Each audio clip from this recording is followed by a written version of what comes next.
Concentrate power. You're in the dog zone for an hour. Come on. You know the number. 1-900 hot dog. 1-900 hot dog. 1-900 hot dog. Yeah, 9,000. Welcome to the DOGGZZONE 9000, the official podcast of 1-900hotdog.com. We do daily articles by genius comedy writers. Go to patreon.com/1900hotdog to support one of the last good things. I'm TV's Sean Baby from the internet, and my partner was one of 2016's haunches to watch for Runner-Up magazine, Robert Brockway. I'm getting to the publications that appreciate me, that appreciate my level of talent. I'm Robert Brockway. Here's a Brockway fact. My family is actually close with Celine Dion's, and I have it on good authority. She's going to show up to this podcast. Ooh. Let's keep an eye out, everybody. Get them hopes That'll up. happen. Get them up. I'm sure that will happen. Get them up. Our guest is a co-founder and journalist at one of the other last good things on the internet, Defector.com. He was voted one of Philadelphia's top 14 ponytails by Haunches magazine. He's Dan McQuade. Hey, thanks for having me on again. I used to wear my hair down a lot more, and then I had a child, and he pulled on it all the time, so I wear it up a lot. So now you're ponytail man. Yeah. And I had it, I was driving, and some guy in the car next to me, like, rolled down his window and was like, "How long you had that ponytail, man?" And I was like, "Did you tell him?" Yeah, I was like, I'm not sure, like 15 years maybe I've had the hair this long. And it was just a very, very strange. When you have my look, people like to tell you who you look like and like to comment on your appearance. Of course. Yeah. Well, a ponytail can mean a couple of things. It could mean dungeon master. It could mean heavy metal. It could mean karate master. Yeah. You got to figure out what kind of ponytail you're dealing with. I could be just like a person from the 80s, like who somehow showed up in 2025. Highlander. Sure. Highlander's an option. What's great is like all the comps are like really good. Like I've gotten like Brad Pitt, Kurt Cobain, okay, like a bunch of pro wrestlers, like Triple H. I get a lot now, and like from like my wife's high school students, and I'm like, how do you know long hair Triple H? Like these people are real big wrestling fans. But yeah, let me plug Defector.com. It is very much like 1-900hotdog, a website that is run by the people who like write for it and edit for it, and that is different in the world of media today and maybe throughout history. Most places are not like that. And Defector has a few more people than 1-900hotdog. It's a little more expensive, but it's mostly about sports. And we cover a ton of other things. I wrote a tribute to Jodan Baker recently.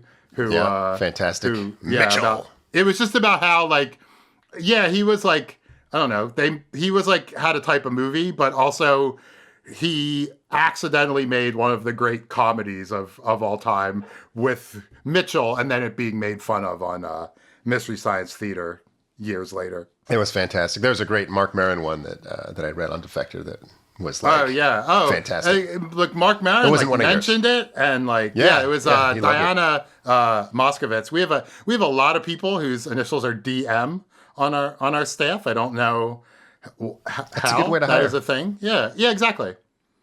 We have 7 Robert Brockways.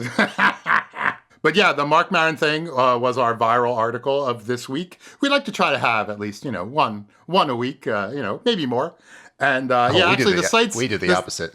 The site's been really good recently. Both Defector and Hot Dog. The thing you wrote yesterday, Sean, we're recording this Saturday. So the thing you wrote about I'm not exactly sure how to suck a boob properly. Yeah. That's it. I wasn't quite sure what to call it.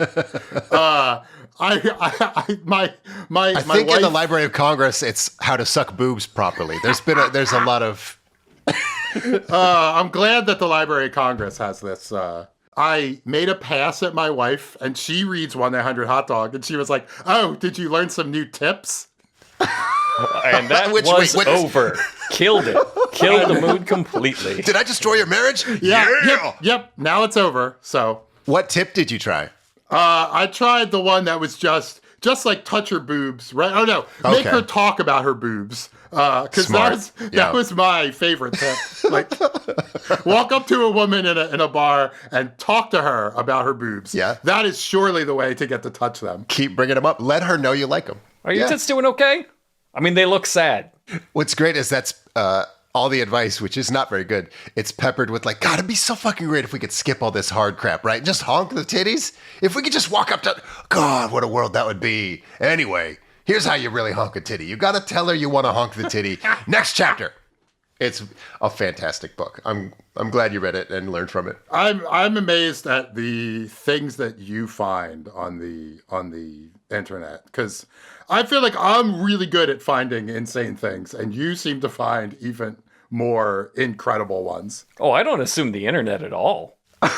Yeah, that's true. I thought there might be just some sort of cursed field nearby. There's just a pit. You have to fight devils to get into the pit, but it's worth it. There's a lot of weird books in there. And just trash from another dimension washes up there? Like, that's what I assume. An evil wizard just collects broken things from other realities. Today, speaking of, we're talking about Eurovision. That's actually not that crazy a transition. Whoa. Hold on. Are we skipping my plug? Okay. Oh, I'm very sorry. I want to hear about your upcoming book, possibly if we're within the legal window of book promotion. No, I just wanted to know if we were skipping my plug. It's fine. Yeah, I guess we're skipping your I plug. would say Brockway's recent series about the the Street Fighter fan fiction is one of the great Instant series classic. on 1-900-HotDog.com. I had to read that I can't believe I had to read that entire book. I don't know why I did it to myself. It took up like a month of my life. It was horrible. Go read it so it wasn't for nothing. Because if it's for nothing, I might be done. Just in general. It was fantastic. I loved the wave of understanding in the Discord, too, of people like, holy shit, wait, there's little jokes in the frame of this? Every single new clipping?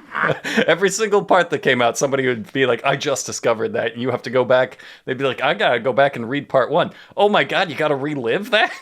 You got to I ask a lot of you, but I try to deliver it. So yes, we're skipping Brockway's plug to talk about Eurovision. This was Dan's idea.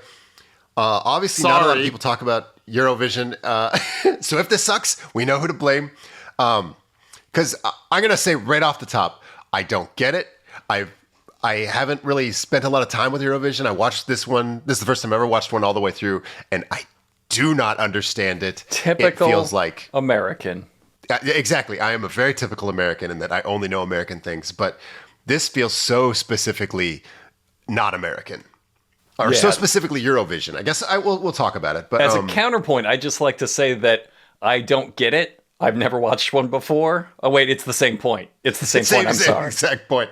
I feel like of all the things you ever said, this might be the most relatable. I don't get what the fuck Eurovision's about. No idea. But I do know it's how they decide the Chancellor of Luxembourg. Am I correct about that? Yes. Yeah. Anyway. Yeah, that's right. Okay, good. We watched the BBC version. Ian Brockway did. And it started with this really strange sketch where they didn't have a trophy, so they tried to make one out of a water bottle. Then the real trophy showed up, and they dropped it from a plane into like a kayaker, and then the announcer's like naming the kayaker. He's like, "Oh, this is kayaker Gabion Sporskin off to," and then he throws it to a Paralympian, Alexander Horbling, and it's so fucking weird.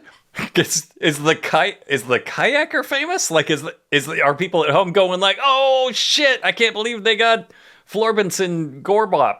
My favorite kayaker. I think people in Switzerland might know who these people are. But Incredible. Yeah, maybe.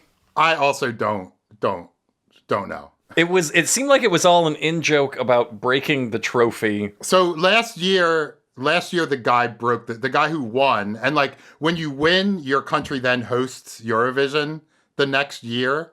And the guy who won from Switzerland last year, like immediately broke the trophy. Okay. So I guess that's the joke. At the end of it, is it Graham Norton that does the announcing for the BBC?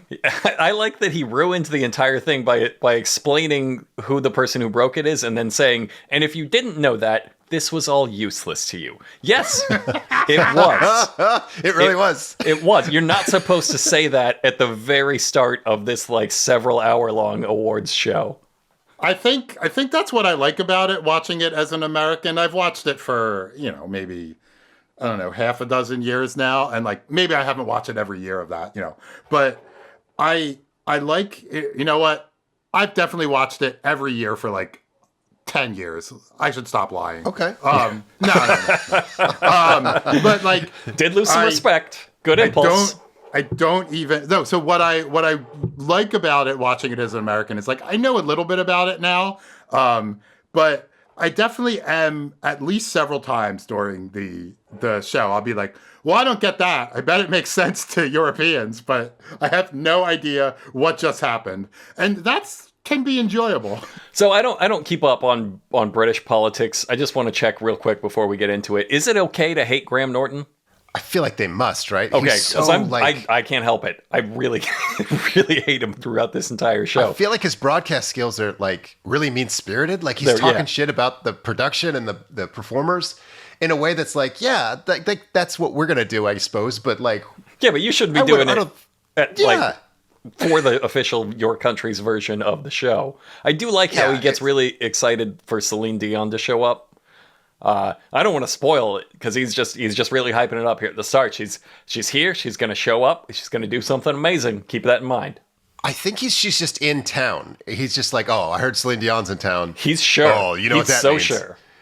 And then like there's this stadium they have next door with a big cube in it. And he's like, you know who'd look really good on that fucking cube? Yeah, who loves the she's cube? Gonna show up. This is based on. This is clearly a reflection of her favorite cube-based song. Like her number one, I Love the Cube by Celine Dion. The theme from The Cell starring Vincent D'Onofrio. Oh, she did a song for the Cube soundtrack too. That one with the shifting cubes where the people get it was all clues.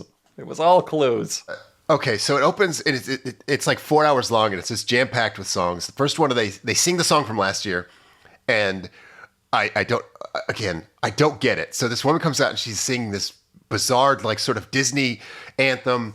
She's in a white gown with a George Washington wig made out of dryer felt, and it's just for like 20 seconds, and calls it. She's just like, fuck it, that's it, you remember this shit, bye. God, they do like a flag parade with the drum corps from the local area. Lasers.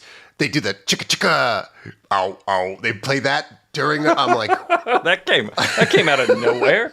That's not the vibe. That's not the vibe at all of this. Yes, it's like an 80s sex romp all of a sudden, and the numbers are terrifying. There's 26 finalists, 37 entered the semifinals.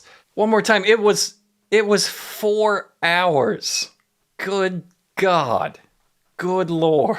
We meet our TV presenters. They're just zipping through everything. There's a woman named Michelle Husiker, and she is just jacked. It looks like for her dress, she just rolled around in saran wrap. Just va-va-voom. Very distracting. Then there was a singer from back in the day and a stand-up comedian who did not quite tickle my American sensibilities, but whatever. It's all fucking weird. There was like something I liked about her, but I was like, oh, maybe it's tougher that she's doing her jokes in English. I mean, there's a lot of this in that where like the person's trying to make a joke and they're speaking like a second language. And it's like, oh, it's very hard to do comedy in your second language. I felt the same way about the songs. Like they'd sing the song and I'd be like, maybe that's better in their original language. I mean, it's dog shit here. But it must rule in a way I don't understand. It frustrates me because I can't ever tell if they're incompetent or if I'm confused. Like I feel like such a grandpa like watching Eurovision. Like I just don't have the confidence to like make a judgment, which is something I normally feel very comfortable doing. It happens all the time, especially in anime. You'll watch an anime or something and be like, well, this surely must be based on some sort of Japanese folklore that I don't understand because it's fucking nonsense. And then if you ever look it up, like 80% of the time, it's not. It's just fucking nonsense. It's just some guy's foot fetish.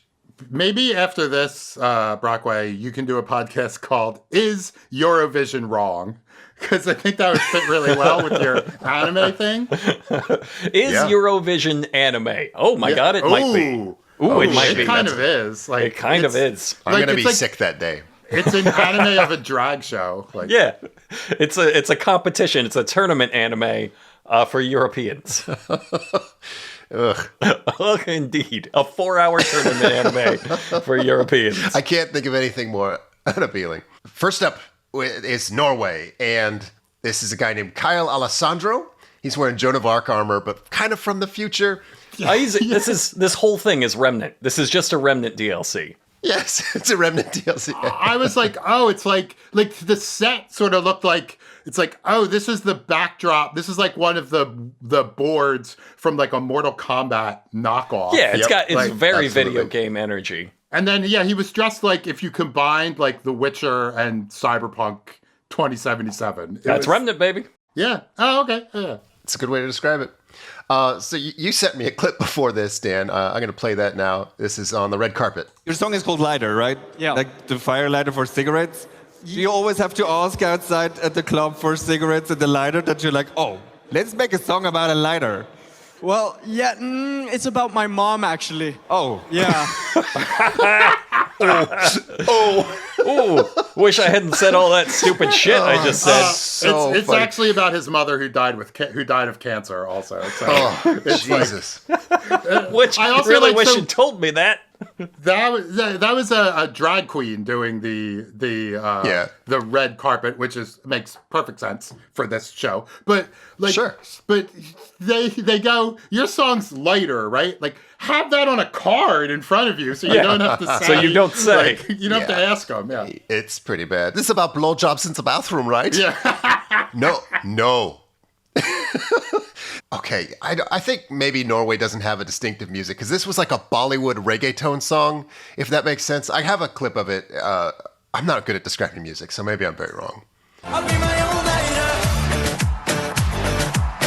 Nothing can burn me now. I'll be my own lighter. I feel this spark inside me. I don't need saving. No way. 'Cause I'm my own lighter. No, you nailed it. Yeah, okay, good. It's a very strange song to write about, like, a mother who passed away. That's it. I don't know, because it sounds like a bathroom blowjob song. This And is then like, to dress up as Remnant and also be on a stage designed after Remnant, and you're like, I really don't get it. yeah, I was throwing grenades at him the whole song. I was dropping turrets. I was stacking debuffs on him. That's a good way to play that game. I don't know how to describe it. Like, that's my sentence about Norway's Eurovision song. There's 150 goddamn songs. We cannot drill it. Yeah, we can keep moving. Okay. Yeah, okay. I can explain the whole, like, they don't, the one year I watched it and Romania had a yodeling song. So they, like, sometimes it's like, this is Armenian culture and we're going to play some sort of, like, native instrument, to our country. And then sometimes it's, we're going to do a Eurodance song from 1992. And it's wild, the difference in songs that people do. It seems to be all they did too. Like those two things. That was it. Well, I have a clip from the next song, Luxembourg. I'll go ahead and play that.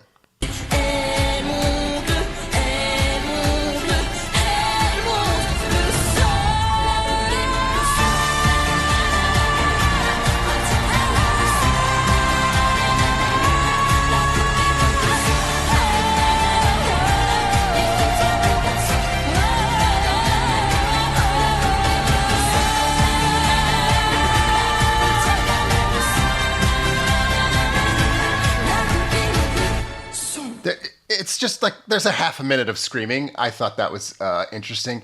Graham Norton comes in and gives a weird stat like no one who has ever gone second has ever won Eurovision. So he's just dropping these weird color commentary stats while he's doing the play-by-play. It's starting to occur to me here what's weird about this. And obviously, yeah, it's because I'm American and I'm raised to know only American. And obviously we're the fucking best, USA. But like, I think the closest analog is when you watch Olympic shooting and they have these super weird bows and guns and eyeball mounts and all that. And I think at one point it went from seeing who was the best shot, and now it's who's the best at this intensely weird thing that only like 50 people do.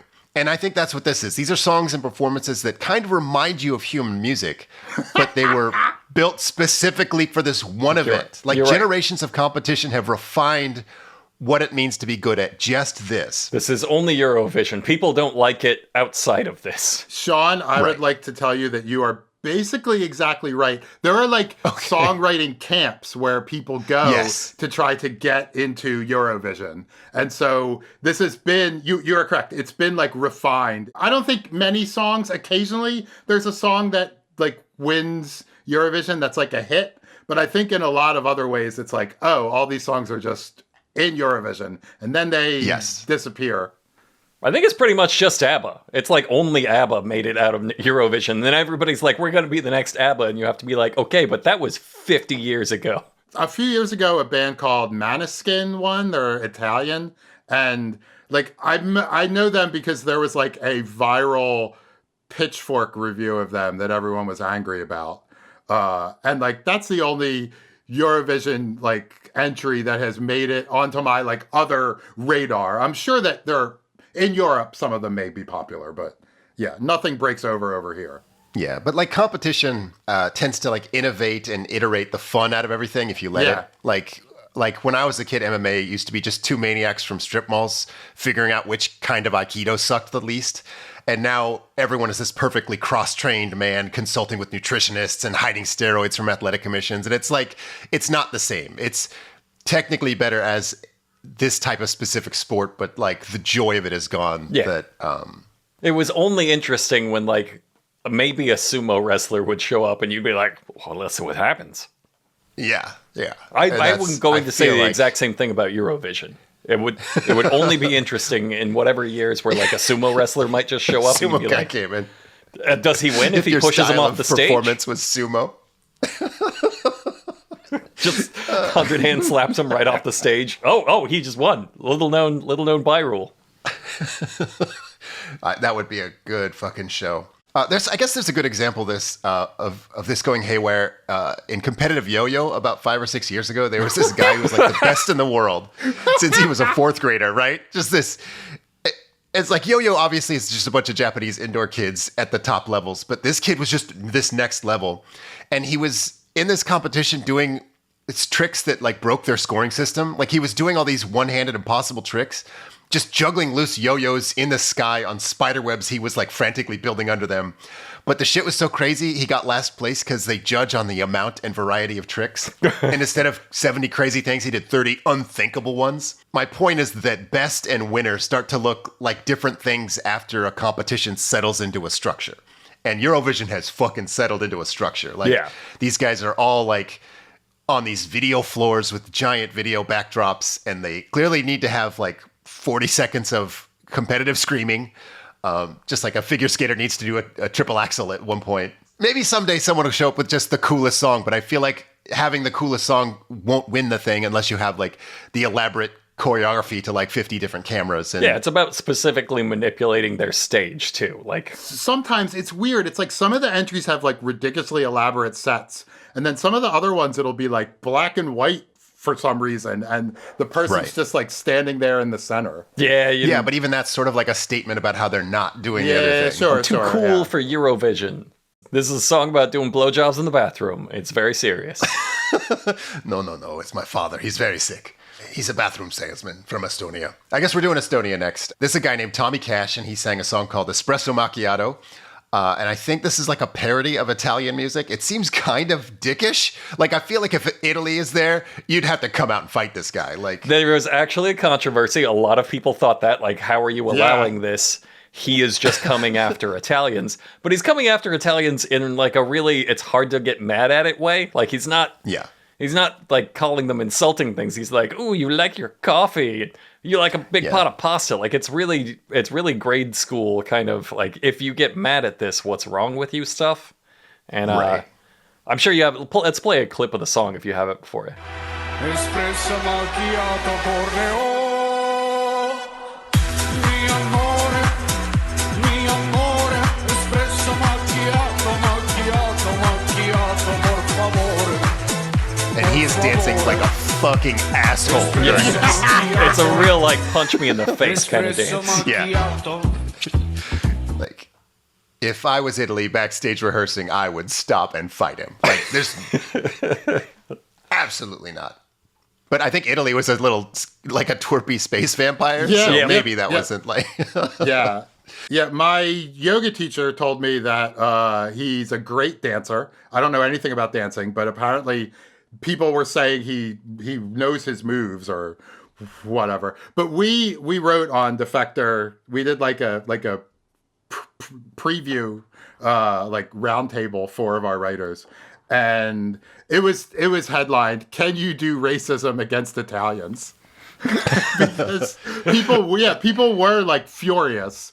And yeah, I did think it was sort of just him making fun of Well, I Italians, have. but sort of not. I liked his bit, how he had like a fake fan trying to like say, and his really long tie. Is that an Italian stereotype? Do they Yeah. wear like, must really long be. ties? Maybe. And they got really loose legs and their knees move sideways. I guess those goddamn sons of bitches. This is the only person I knew who it was vaguely, because my wife likes him, not really so much his music, but just because this is who he is. He's a no good punk. He's just like a professional no good punk out there doing punk shit. Tommy Cash. She sent me a little primer. He once partnered with Adidas, and they were like, "We'll do whatever you want." And he said, "Let's make the world's longest shoe."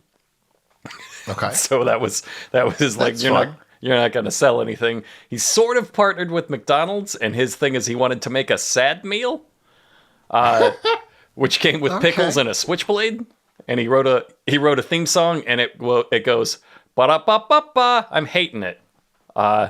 Oof. Just a I little really punk. liked it up until then. Just a little punk. He bought a Lamborghini and covered it in delivery app logos and called himself the world's fastest delivery guy, and then drove around taking Uber orders in this $500,000 car. Just a punk, like for no reason, in no direction. Like I assumed maybe I assumed this was like the trophy thing, right? Where like there's a backstory between like why Estonia hates Italy or like something with him. No, I don't think so. I think he just came out and he's like, I'm going after Italians tonight. He just executes big on really dumb ideas. Yes. And he was like, what if we just stuck it to those Italians and their ties and their coffee? Like he went to a fashion show dressed as like a full French coffee table once. Okay. Just like the first bad idea you have, and he's like, let's spend $500,000 and I'm just gonna go do it. And everybody's gonna hate it.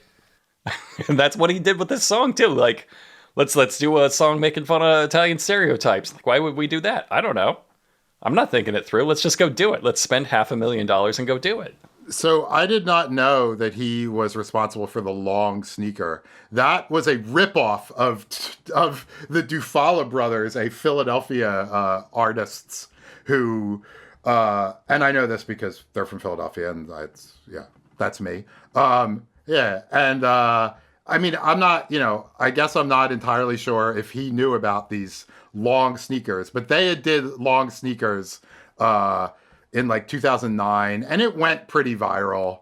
And his shoes look exactly like the one. Long sneakers, those aren't new. Yeah, but I mean, he might have also, known. He's just a like, punk. Yeah. But also, he might I think theirs was like a sculpture, and so making it a sneaker, like it's not like they have any legal claim against them. That's like fair use to rip it off and change it into, or at least But yeah, so I did not know he was the long sneaker guy. So I learned something about Eurovision from you, Brockway. Huh. Well, technically, it was my wife. But you knew he danced like a fucking asshole. So I so know. you didn't learn anything I think from she me. showed me a video of his where he just. You knew that coming in. I think she showed me a video of his where I think it's this guy where he like just had a really explicit video of like sexy naked women. Only he put his face over all of their vaginas, they superimposed his face instead of their vagina. I think I can suss out the origin of that idea. Narcissism and boner. Just a punk. It's like, that's like kind of funny, but kind of annoying. And it's like, oh yeah. Yeah, All right, that seems. So that's his gimmick. Yeah. That's 100% of what he does. That's just what he's here to do, is be kind of funny, mostly annoying. And I would say he did it in Eurovision, too. He's Estonia's Tom Green. Congratulations, Estonia. Oh, good. Next is Israel. They sort of address the protests. Like, If you're not familiar, listeners, their country is doing some unspeakable war crimes and has been for, I don't know, 12 to 13 years, 50 years. I can't remember how long now. Maybe you sit out the fun thing if you're actively doing genocide. Like maybe you don't go bobsledding if you're genociding somebody that year. Like maybe it's not for you. Well, I mean, so Eurovision kicked out Russia for invading Ukraine. And so obviously people were very much like, oh, well, maybe you should kick out Israel. And they did not. Apparently someone tried to rush the stage and was held back. Apparently there were a little more boos in real life than what you heard on TV. The cheers did sound kind of like, there's a thing in WWE, the seagull pop. For some reason, for a while, they used like the same exact like sound of the crowd to spice it up, and it kind of sounded like a seagull. And so I was just thinking, seagull pop. That is what it sounds like. Like some of the crowd did sound like a little fake. This song also was boring. Yeah. My notes said it felt like a Disney song, like a soulless craftsman wrote it for a turtle. Don't know what it means, but that's what I wrote as I watched it. Secondary, if you're absolutely insisting you should enter the fun song contest while you're genociding, don't call it A New Day Will Rise. Like that's straight. real. That's not okay. Fascist wording. Yeah. Anyway, I did not take a clip. Thank you. Because I think it sounded like a Disney song is way more than you'll need to picture it. Next up, we have Lithuania. This was by a band called Catharsis singing Tavo Akis. The announcer, Graham Norton. He thought this was like the most extreme thing. I thought fucking Gwar was going to come out. Yeah. This felt like a Christian band trying to do Nirvana, but I'm not good at explaining things. No, I guess it's like little kids who've never had a real job or been addicted to heroin singing about suffering is what it felt like to me. And Graham Norton is kind of roasting him. I have a clip. Now, there were some raised eyebrows when Catharsis for Lithuania got through the semi-final. Those eyebrows were mine. Very surprised, but, you know, there is a large Lithuanian diaspora around Europe, so they always do quite well.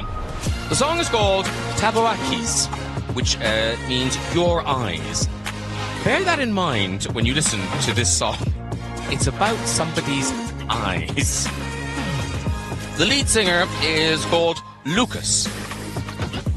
He doesn't seem overly thrilled to be here. Even when he got through the semi-finals, it was like someone had promised him he could go home if he did it once. But no, he's got to do it again.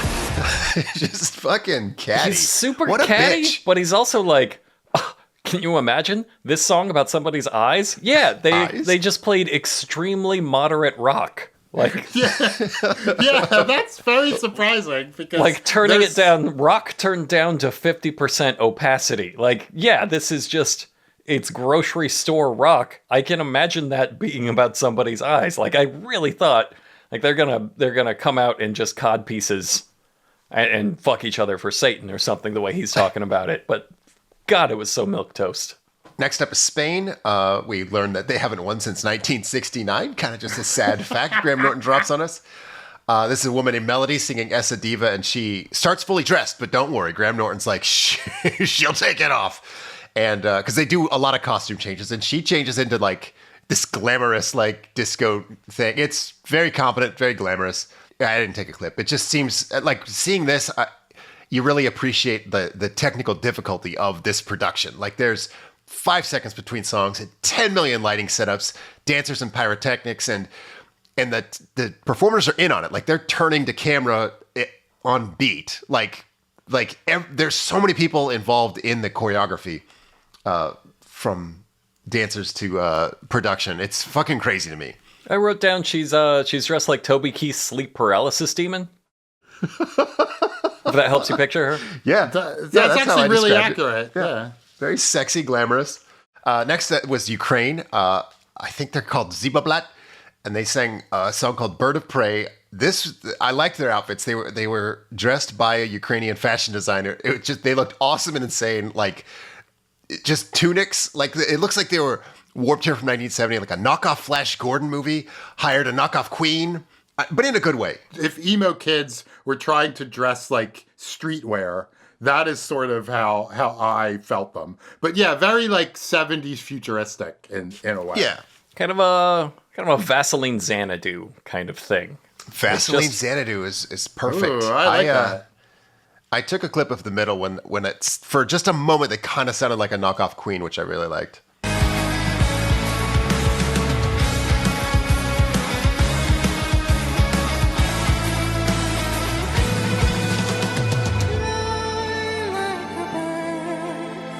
Where do you go? I'm begging you, please just leave. Share my heart with someone who's lost. But yes, I'm begging you, please just leave. Share my heart with someone who cares. Sounds much less like Queen hearing it back, but they're so not catchy. Like outside of Eurovision, I can't. If I was watching a movie and that song came in, I'd say, "What the fuck is this song?" if I was like in the car and my wife put it on, I'd be like, "What the fuck are you listening to?" You could play any one of these songs and ask me, what decade do you think this is from? And I would be wrong 100% of the time. Absolutely. Like, they're generic not only now, but throughout time, which is, it seems impossible. Agreed. Like they all have a retro vibe to them. They all have a disco vibe to them. You're not going to be ABBA. They all want to be ABBA. The UK, they have a band called Remember Monday, and these three girls, and they're singing "What the Hell Just Happened," and this felt like a big musical theater song. Like this was bounced right off me. I didn't take a clip. Yeah, the pacing of this song changed like way too much. But it was a song like celebrating getting blackout drunk, at least. Like that's very English. So they were celebrating their culture. But this would not be my party anthem. Nothing But a Good Time by Poison, if you're curious. Next is Austria, and this was JJ singing Wasted Love. And this guy was a professional opera singer, and they did a weird, like, he's on a boat and on this crashing waves in the video screen. This song, it didn't seem serious. It felt like a Chris Kattan sketch about an opera singer to me. I wrote down almost word for word. I wrote down, it's like, it feels like an old Simpsons bit making fun of an Austrian music video. Yes. Like it feels like a Saturday Night Live character where the guy can't sing within the range of human ears, so he starts like just screeching, and then no one can hear what he's singing. A lot of it barely registers as music. Somewhere around the time he waved goodbye to a paper boat and then like folded in on himself like his heart was gone. It's like, this is parody, right? Yeah. Nobody's that Austrian. When he came on with his props, it like looked like he had just like he was like Sam Bridges and his pack just like he fell and is in Death Stranding and like all of his stuff just scattered all over. Like it was just a very like but I did kind of like the sped up part at the end. I have a clip.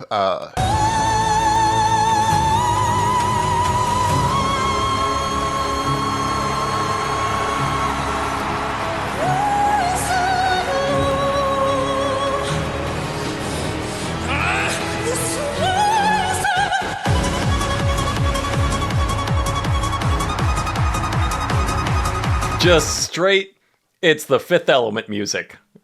He's doing impossible things with his mouth and an impossible level of energy. I guess I can spoil it. That fucking won. That was the winner. Yeah. Yep. That's the winner. And he performed it again while weeping.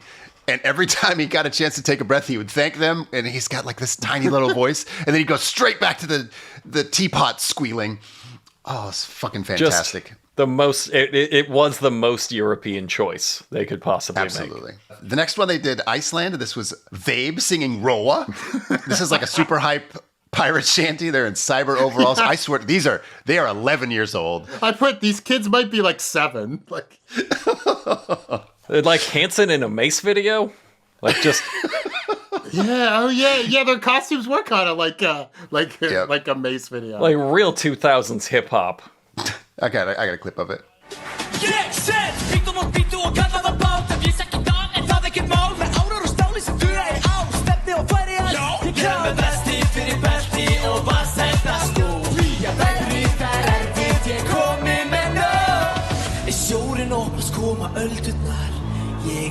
Einn á bát að leita betri stað. Ég ekki ennþá búinn að missa allt, en við setjum sakin upp og höldum aftur af stað. They all sound like that to me. My wife said, I wrote down her exact quote. This sounds like a sea shanty at the gay club. It ticks a lot of boxes for me. So she really enjoyed this. That's a really good way to describe it. This could be from the 70s, cutting edge in the 70s. It could be from any decade. It's impossible to tell. It could be from the year 3000. They are wearing cyber It overalls. could be from The Fifth Element also. It could be the next scene in The Fifth Element. It could be 1870 because it was kind of like something you sing at, just with, updated music. I've never heard 1870s Iceland music. It could have been that. Yeah, you're right. That's what Vikings sang on the longboats. Jürgen.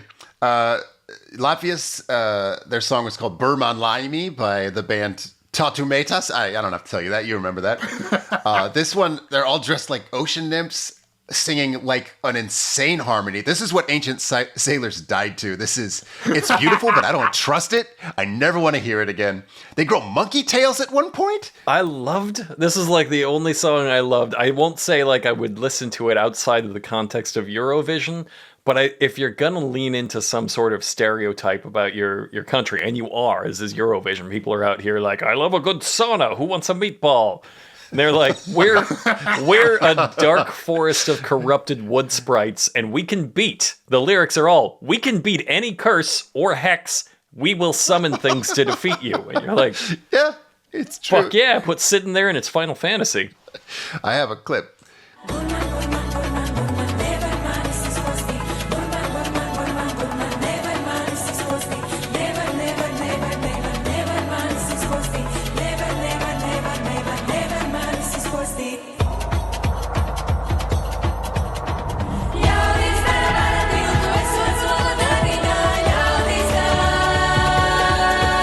Yeah, you're dying in a forest to that. Yeah.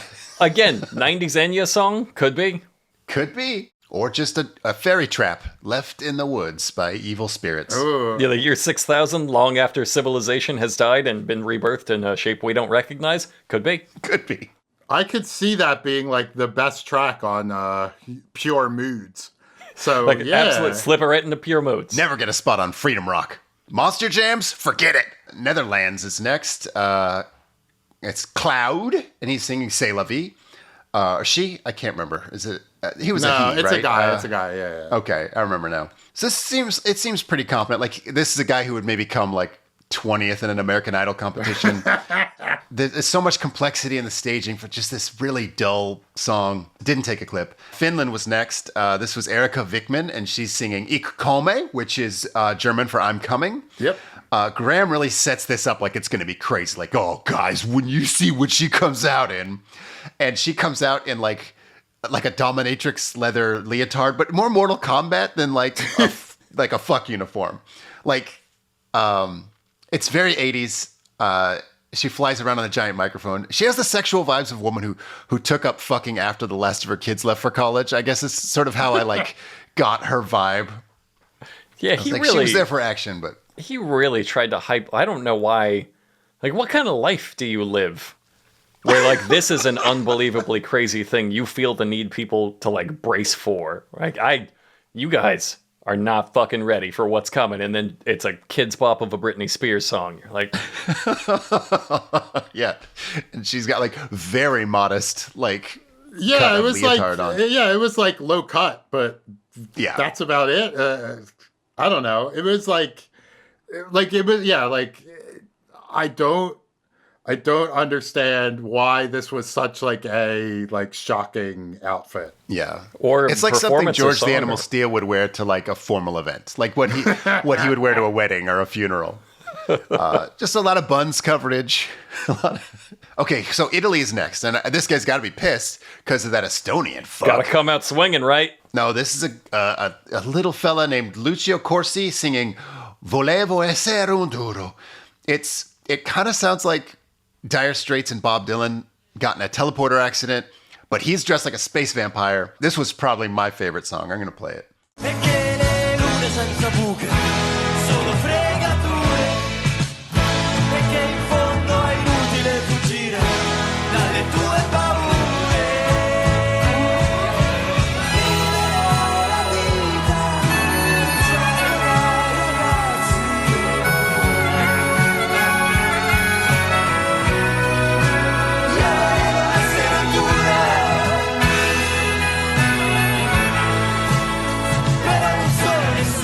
Yeah, I want to like that one. I didn't really like it. It sounded like weaker Bowie, but the lyrics he was singing about how he wishes he could be a robot, a sumo wrestler, or the king of spitting. Oh yeah, and we know this because it had English subtitles. Yeah. For some reason. I wish I was the king of spitting. Like, all right. It's the first thing I learned in Italian class, so I already knew what he was saying. I didn't need the subtitles. Poland's next. Just Junior Stekchukov singing. They're doing like a primal druid thing. She's dressed like Kate Blanchett hella. There's a 7-minute screaming spin in this song. I didn't take a clip. But this shit is crazy. They say I'm a dragon on the big screen and she gets kind of dangled from straps. I don't know. It feels like they're trying too hard. I think Eurovision's like, okay, guys, forget this. My only note on this song is I wanted to like this more. Yeah, if that was a practical effects dragon you brought out on stage, that would have sold me on it. Next was Germany. I don't know if you guys had a big reaction to this. There's a brother and sister. It was like a modern Eurodance song. I actually kind of love this song. Okay. I thought it was up to like a real promising start when they had like a bowl cut boy in a Frankenstein suit come out and he's playing a glowing cello, and I'm like, see, that's what I want from Eurovision. I want your fucking weirdo to come out. Show me everybody's over here in Germany. We're into bowl cut Frankenstein's glowing cello. You guys are into that too? Like, no, but then it just turns into safety pop again. It's like a club song from the 90s, but Yeah. but a club where people get human trafficked, not like a nice place. I think the more we talk about this, I think I might like Eurovision just because I have terrible taste in music. Yeah, I think it's really good for people like that. This is playing in a club where John Wick kills 50 guys. Oh, yeah, I like that. I think a neon cello is too much, for the record. I think it's like, That's what I want. to me though, it's like a Garfield wedding ring. It's like, I think it makes both things suffer rather than combining to make each of them better. No, I would rather have too much than not enough, than 4 hours Okay. of not enough. And now that I say it out loud, a Garfield wedding ring is awesome. Yeah, no, you turned me around on it. They do a package here at the point in the production where they show like what it's like backstage. And I was actually curious about this, so I'm glad they had this. It's as fucking frantic as I imagined. They are just sprinting, shoving these giant things around.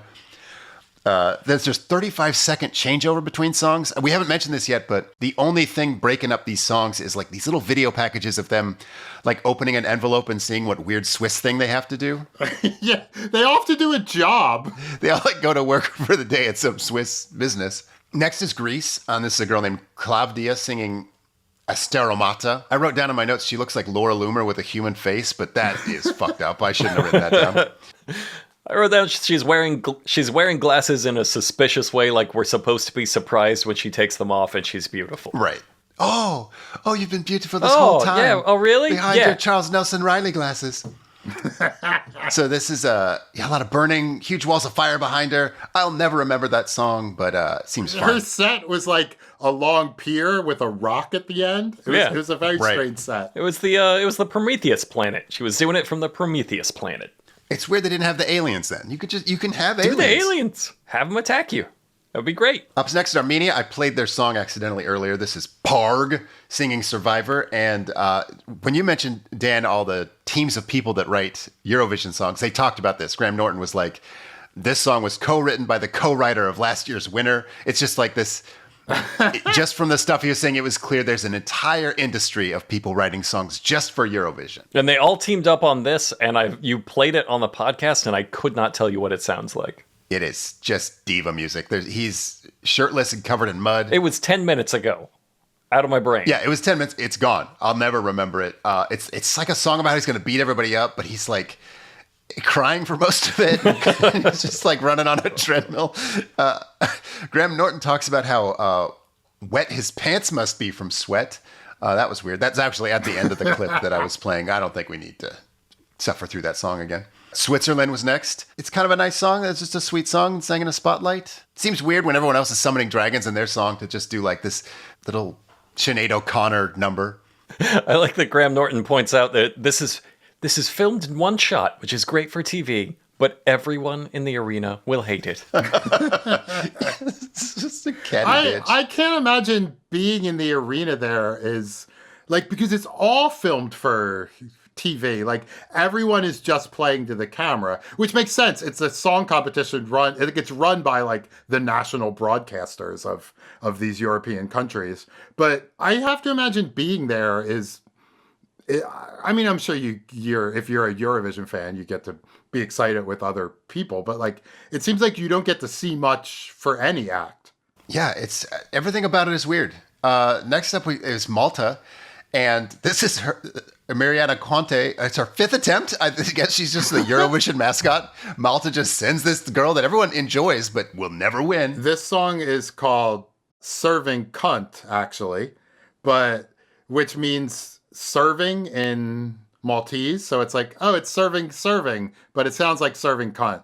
So they made her censor it for the performance. They have like rules, and not just against like profanity. Like you can't advertise anything. Last year there was a guy named Windows 95 Man who remember that competed guy for one of the countries, and they made him like wear like a blurred Windows 95 logo instead of the real one. That one was great. That was the guy who came out like balls and dick nude with like stuff obscuring it, like an Austin Powers bit. Yeah.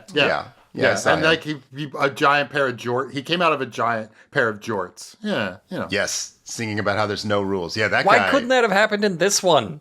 Agreed. Like that should be every fucking show. When I suggested Eurovision, it had not happened yet, and this year was disappointing. Yeah, it seemed real normal. My extra apologies. Oh, it's fine. The next song is by Portugal. It was by Deslocado by Napa. It's about homesickness. And it is just a sad song in a swarm of spotlights in space. I thought it was fine, maybe because I've been driven completely insane by Light Show, but Graham Norton did not like it. I have a clip of him. Let me find it. I called it bitchy. And there we must leave Napa. I've never heard someone do a fade end at Eurovision before. It's a bold choice. It's a sort of beguiling song, and remember, it got through a semi-final. People picked up the phone and voted for that song. So it might do better than I'm thinking it will. All right. It's such a dick. Back to a Eurovision classic. It's Denmark. I'm maybe coming around. I'm coming around on Graham Norton. This is how I would probably have announced it, where I'd start off a little more excited and then just hour 3 be like, okay, Yep. another one of those, huh? I know enough about me to never take this gig. If someone said, would you like to announce Eurovision? I'm saying, absolutely not. People will be very upset. But yeah, Denmark is next. They sing Hallucination. This is just a bunch of ruffles. That's the only way to describe it. It's how a woman discovers her sexuality in a Stanley Kubrick movie. That's actually a really good way to describe it. Yeah. I think lots of Eurovision acts are like that. Now Yeah, that you that's say true, that. huh? It's a real elaborate, stark way for a woman to discover her sexuality. Sweden is next. It's a band called Kaj, and they're actually from Finland, but part of Finland that speaks Swedish, so that counts, I guess. And they draw their secret Swiss job, and they get Holsenloop wrestling. So while everyone else is like serving ice cream and delivering mail, they're getting body slammed by these massive dudes. They're like, no, we want to cobble shoes, whatever the fuck. They're like, no, dude. I would be so happy, though, if I got the one interesting job. Like, oh, you want me to pretend to open mail? Like, no. Can I do the wrestling one? Yeah, that's definitely the best one. This is going to sound like insane, but whatever.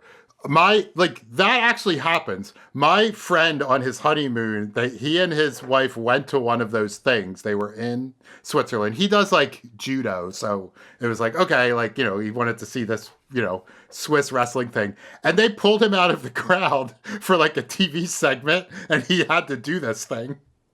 That's fun. Which is pretty amazing. Yeah. But that's fucking sweet. It's way better than being volunteered to, like... Didn't one of them, like, have to be a ski lift attendant or something? Like, what's the fucking point of that? Not all of them were TV friendly. Yeah, the, like, UK people were, like setting up a table at a restaurant. Okay, all right. Get everybody hyped by me setting out dishes. I really liked this song. It was, like, the right amount of stupid and catchy. Yeah, these guys are clearly being silly. It was okay. It was like a Lonely Island video, but not one of the ones that goes viral. Like one of the ones you forget. This was the favorite coming into the event. I could see that. Yes, must be funny, I guess. It's probably. I guess I took a clip. We'll let people hear it.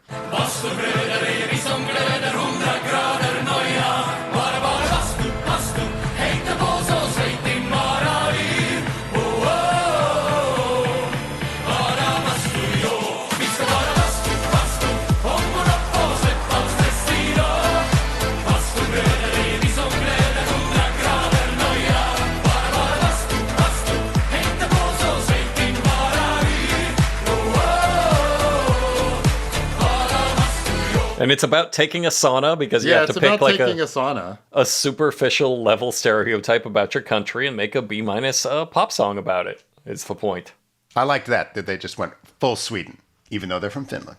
Then they had the whole stadium sing Waterloo to set the Eurovision record for people singing Waterloo. I don't know what the fuck we're obviously. doing. The whole time Graham Norton's like, ooh, this is how you summon Celine Dion. This is the ritual. The prophesized I Celine know Dion she's will in that arrive. cube. Let her out of the cube. Become birthed from the cube, Celine Dion. But she's not birthed from the cube, is she? She's still not birthed from There's the still cube, time, and baby. Still time. We are coming up on the 24th performer, which is France. Her Luann singing Maman, which means mom. She learns how to put ice cream in ice cream cones for her Swiss job, and then Graham warns everybody that there's a diarrhea part of her song. I thought that's fucking weird. She's in a giant hourglass, and there's this moment where the swirls of sand kind of fly around her. I guess that's what he means. Yeah, what was does he just hate the French? I guess. I have a clip of what he said here. It's really great staging, but there is a bit about 2/3 of the way through, and I'm sure you'll spot it, where it looks like poor Luann has had a sort of explosive digestive problem, which does slightly take you out of the beautiful song. Song 24. Y a plus d'amour, y a plus. I was waiting for that to be like an actual part of the skit because she comes out and like France is obviously going to sing about emptiness while holding a glass of wine and dancing in the sands of time. Like, obviously, that's what the French are going to do. But I thought, based on what he said, I'm like, but at some point, she's going to, like, kick over a table and just blast diarrhea out. I'm like, I'm excited to see how that works in. Get that sea shanty beat drop. And then shooting out her ass. But it just meant that the like sand swirl around her. What the fuck is wrong with you, dude? It did not, for the record, it did not look like diarrhea. No. And he was talking about it before you see it. It's like he's preloading the dumbass observation about how something that doesn't look like diarrhea looks like diarrhea. I mean, I don't have great broadcast skills, but that is some fucking shitty broadcast skills. Next up is San Marino. I don't think I know this country. I think it was founded by Dan Marino's wife. And this was Gabri Ponte performing with a question mark. Tutta l'Italia. This dude's just a fucking DJ. So he's slapping a drum machine sometimes while like the song plays. And I get there is some skill to DJing. Some people are better at standing behind music equipment and holding their arms up. But I'd estimate this guy is average to below average at that skill. So anyway, I just think it's a bad idea to have a DJ. I'm going to make a slippery slope argument, but this man is playing a song, and if this is your standard for performance, then why not have a bunch of people dancing to a song? And from there, why not juggle to it? And since this is Europe, next step is mime. I'm saying we're 3 steps from mime. You're 5 years from an international mime variety show if you fucking allow this shit to happen. So I actually have a fun fact about this guy. He was in Eiffel 65, the Blue Dabba Dee band. Oh, he was Jesus. Like, that's his song. Like that. I think he maybe wrote it. I don't know. But he, maybe he didn't write it. But yeah, but he, this bit had the most disturbing visuals because it had the like Michelangelo's David animation of him like eating an apple, and it was terrifying. I hated it so much. It was some bullshit. We just watched a guy DJ a song for 5 minutes, 2 hours. I've lost all concept of time. A couple of years ago, San Rita's entry was like some woman singer featuring Flo Rida, who just flew in the night before the contest and sang the song and Who then we've flew hired. out. And yeah. That's fascinating that you can bring in a ringer. Yeah. All right, I Doesn't- want to see. doesn't seem I want to fair. see more gamesmanship on that front. Well, I mean, that's how Switzerland won when Celine Dion won Eurovision for them. Like, she's not. That Swiss. opens up an element of Eurovision. Like, yeah, bring in ringers, bring in doping. Like, let's get this fucking going. Yeah, bring in a Kurt Cobain hologram. Yeah, man. And the last performer is Albania, and this is Shkodra Elektronike singing Jarm. Oh, charm. Yeah. Yeah, of course, you remember Jarm. This was a beautiful woman in red, in an ocean of red visually, and then some guy just standing behind her by a podium who hits a box like once every 40 seconds. You can't even hear it. It's like, I was listening for him like, that has nothing to do with any drum sounds I'm hearing. And he's just, it does that European song thing where the creep just starts talking in the middle of it. I have a clip. Zjelm, bielni valet, to na tribale qiu, kto I sorte ku hubjen male zjelm. Njerëz pa emën e njerëz të lirët, një sekundën e binë si shtatë thika që t'mullen shpirt zjelm. Këtu flendet Tirana e hana i si shofim se yjet në shkep kama kurek si njerë në zjelm. Jenat und për flak e dritë, e t'kërkojnë këtë tërë që s'pran të i shmërit.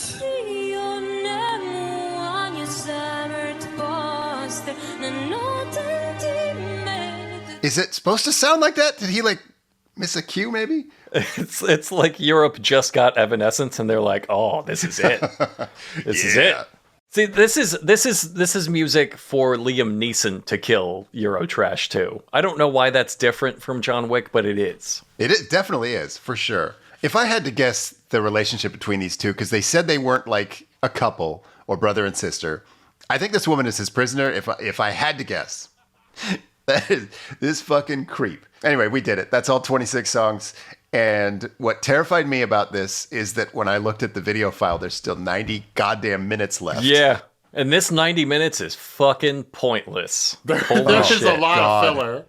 I did like the dance off, song off between the two groups and the Kanye in the jackets that like Kanye West did for the Gap. Yeah, when they made Oh, the yeah. whole stage look like a Street Fighter cabinet, that kind of Yeah. ruled. Yeah. Like it was I like complete that. with little combo holograms and health bars that are like 20 feet high. And I'm like, okay, do more of that then, if you can do that. Like fucking goof with it. And then at the end, the comedian host Hazel is on stage holding the lead singer of each group. The one dude's name is Baby Lasagna. I remember him from before because of his name. And she goes, "What do we do now? Kiss? No?" And then she does it anyway. And I was like, "Oh Jesus, it's this kind of show." Oh, the shows are crazy. They have acts like previous winners going back 45 years come out and sing songs. They sound exactly the same. Yeah, there's no way to tell them apart. Any one of them could be an entrant today. Any one of them could be. And the scoring takes just like a full hour. Every country has a national jury, and they give points to like their 12 favorites. And there's also a public vote for each country. Celine Dion still has not arrived, despite all of the teasing. Iceland, those little boys in the cyber overalls, they have got no points for like so many fucking countries. I just have notes on my favorite of everybody the hosts throw to a presenter from each country via satellite, and it's really off. It's these are professional broadcasters. These are all professional broadcasters, and they're now we have Malta, and it'll be a 10-second delay. It's not, we can do this instantly. I've seen it happen on Twitch. I think these broadcasters should be able to do it. My favorite woman was the Dutch woman who when she gave the points, because she said, I wrote it down. Their song was called C'est la vie. And she was like, and I just want to say the world famous Dutch words, C'est la vie. And I was like, oh, she's just making fun of their own entry. There was also the woman from Georgia was struggling to remember her lines or whatever. And at one point she just says firefighter. And I scrolled it back 5 or 6 times, and she does just say firefighter for seemingly no reason. It's just a word she learned to say really well. Like, Is she maybe mean lighter? Maybe. Yeah, I mean, it did seem like she was like, oh, this woman is talking in a language she doesn't like speak too often. Right. you don't ever have that? Like, if you're taking Duolingo for another language, and there's just like a word that you can really nail. You're like, oh, Yeah, she's just showing off her awesome English. yeah. She's just like, Firefighter. that's the greatest one I have. Firefighter. Credit card. Tomato soup. Yeah, man, do it. I guess Israel did well in like the anonymous judging. Because like when people are like, hey, here's who we pick. Look at my human face. You can see who I am. Nobody picked Israel. But then often secret when they're allowed to do the anonymous voting. So Israel actually finished higher than you would think. Yeah, given, they're like in the lead at the reception. end. For the end bit. You can vote. So you can vote up to 20 times, and it costs €1 to vote. That's $1.16. I just looked it up. I don't know that offhand. And I didn't know this before coming in until I like saw. So like I watched this with my wife, and I watched this with my dad also, because he like likes live music performances and like stupid things, and so I figured he would enjoy this, and he did. And he would, like, you know, like the gimmick of Israel or of Eurovision is that it's like one of the things they say is like, we are strictly neutral. It's non-political, and obviously like it's impossible to have a singing competition between European countries that's not going to be political. But he was like, when Israel got all those points, he was like, oh, I see, it's non-political. Israel like ran ads telling people to vote for them. That's what happened. Eurovision. Okay. All right. I was wondering what the fuck that was about. And because you can vote from like all over like the world, I guess, and other countries, and yeah, so that's one of the ways they got so many votes from the public. My favorite part happens. I think you're probably going to get to it. I just want to make sure that we talk about Switzerland. Oh, it was so amazing. Do you have a clip? I don't have a clip. I don't even know what you're talking about. I might have scrubbed through it. So, okay. So this is the three. Like, the way, I'm not going to go through their insane complicated voting system. It's European, whatever. But like, it's come down to this point where they have to tally the audience votes, and like the audience votes could swing it all. And so Israel, I think, has just gotten their audience votes and like are commanding in the lead. And they're like, oh my God, nobody else can take this. Like, they're going to have to take an incredible amount of votes to overcome this gap. So there are 3 people who could theoretically, if the audience votes come in, who could take this. And Israel is looking like the one that's going to do it. And so they have this big moment set up where they're revealing the points. And they're like, okay, Switzerland, we've tallied the audience votes, and you've got 0 points. Fucking 0 points. In the host Amazing. country, like, they had to announce to all of the Swiss people in the arena and in like the soccer stadium next door, where they had the big cube, that Switzerland got 0 points. It was my favorite thing. They're absolutely like, nobody called it. Not, To be not fair, their one? song was 4 hours ago. Like, who can remember? Not one goddamn call. Not a single Swiss person being like, yeah, I like them. Yeah. Call me biased. I mean, I live here. Oh wait, $1.16? Did you say? No, no, I don't like them that much. Yeah, I don't like them that much. So yeah, like we mentioned, Austria, the opera singer, won. Iceland did finally get on the board, just barely beating the DJ San Marino sent. I thought the Austria guy threw up after he won. he might have. I don't know. He was like, there was a point where you saw him and he was like coughing and gagging, and it looked like that maybe he had just thrown up moments before. Yeah, you only get about 20 seconds of that voice in a day, and he'd already sang the song once. I will say, thank fucking God Israel didn't win, because the country, remember, the country that wins has to host it the next year. And I'm going to pull back from that joke. Einstein, Frankfurt.